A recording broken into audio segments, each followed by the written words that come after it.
वैसे तो जापान के साथ भारत के काफ़ी अच्छे रिलेशंस हैं, लेकिन दिक्कत ये है कि किसी भी चीज़ को लेकर दूसरी कंट्रीज़ के ऊपर डिपेंड होना, किसी और देश के ऊपर निर्भर होना, ये सबसे बड़ी मूर्खता होती है। एंड फाइनली भारत सरकार को एहसास हो गया है कि बुलेट ट्रेन्स को लेकर जो हम जापान के ऊपर निर्भर हो रहे थे, वो कहीं ना कहीं सबसे बड़ी गलती थी।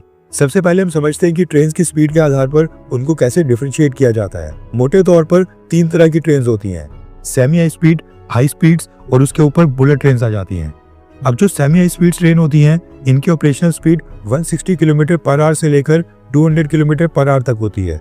उसके ऊपर जो हाई स्पीड ट्रेन होती हैं, उनकी स्पीड 200 किलोमीटर से लेकर 280 किलोमीटर पर आवर तक होती है।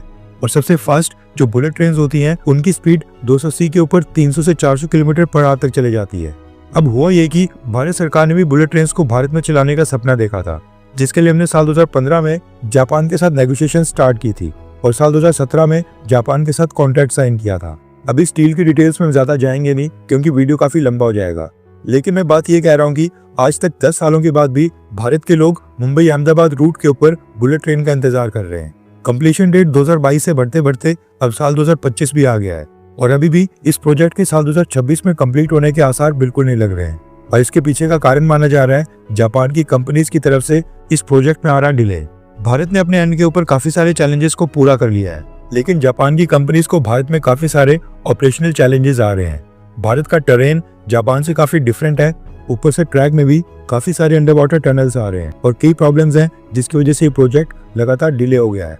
प्रोजेक्ट की कॉस्ट भी लगातार बढ़ते जा रही है। अब ऐसा तो है नहीं कि भारत सरकार फिर से और 10-12 साल का वेट करेगी और हम हमेशा बुलेट ट्रेन के लिए जापान के ऊपर ही डिपेंड करेंगे। इसलिए भारत सरकार ने अब जापान के ऊपर से निर्भरता को खत्म करते हुए एक बड़ा फैसला किया है। रेफरेंस लैब की स्क्रीन के ऊपर आर्टिकल का स्क्रीनशॉट है। जैसा कि मैंने आपको बताया था, बुलेट ट्रेन की स्पीड 280 किलोमीटर या 300 किलोमीटर पर आवर के ऊपर होती है।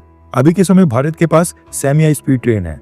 भारत ने made in India Vande Bharat train manufacture की हैं, जिसकी top speed 160 kilometre per our से लेकर 180 किलोमीटर पर आवर तक चली जाती है। अब जो वंदे भारत ट्रेन और बुलेट ट्रेन के बीच की कैटेगरी है, यानी कि हाई स्पीड ट्रेन की कैटेगरी, जिसमें ट्रेन की स्पीड 200 किलोमीटर पर आवर से लेकर 280 किलोमीटर पर आवर तक की होती है, उसमें भारत के पास अभी तक कोई ट्रेन नहीं थी।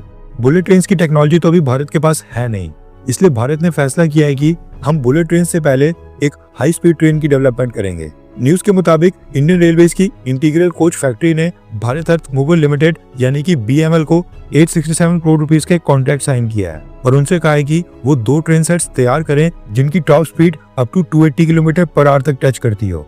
यानी कि ये ट्रेन ऑन एन एवरेज 200 से लेकर 230-240 किलोमीटर पर आवर की स्पीड के ऊपर चलेंगी, लेकिन इनकी top speed up to 280 kilometre तक टच होनी चाहिए।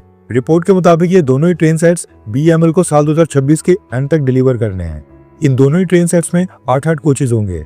स्टार्टिंग में 2 ट्रेन सेट्स बनाने में 867 करोड़ रुपीस इसलिए लग रहे हैं क्योंकि जो नई हाई स्पीड ट्रेन होगी, ये अब स्टार्टिंग से डेवलप और डिजाइन करनी पड़ेगी।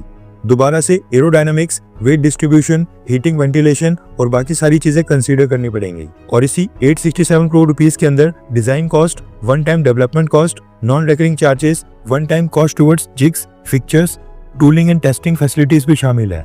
वरना इस ट्रेन के एक कोच की कॉस्ट 28 करोड़ रुपीस के आसपास होगी।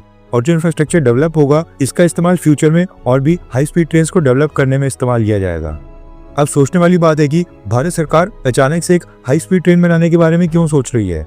इसके पीछे का कारण है वंदे भारत ट्रेन की सक्सेस, जिससे भारत को कॉन्फिडेंस आया है।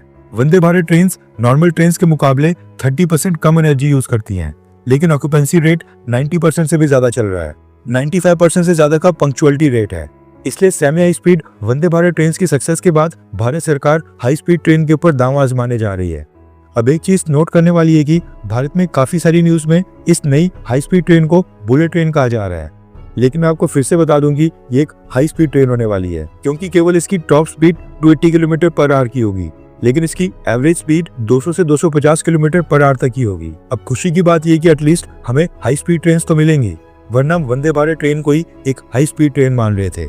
अभी जो नई हाई स्पीड ट्रेन होंगी, ये कौन से रूट्स के ऊपर चलेंगी, क्या इनके लिए नए ट्रैक्स बिछाने पड़ेंगे या फिर एग्जिस्टिंग ट्रैक्स को मॉडिफाई करके काम चल जाएगा, ये सब ट्रेन के डेवलपमेंट के बाद ही पता चलेगा। एंड इसके ऊपर अभी तक कोई जानकारी नहीं आई है।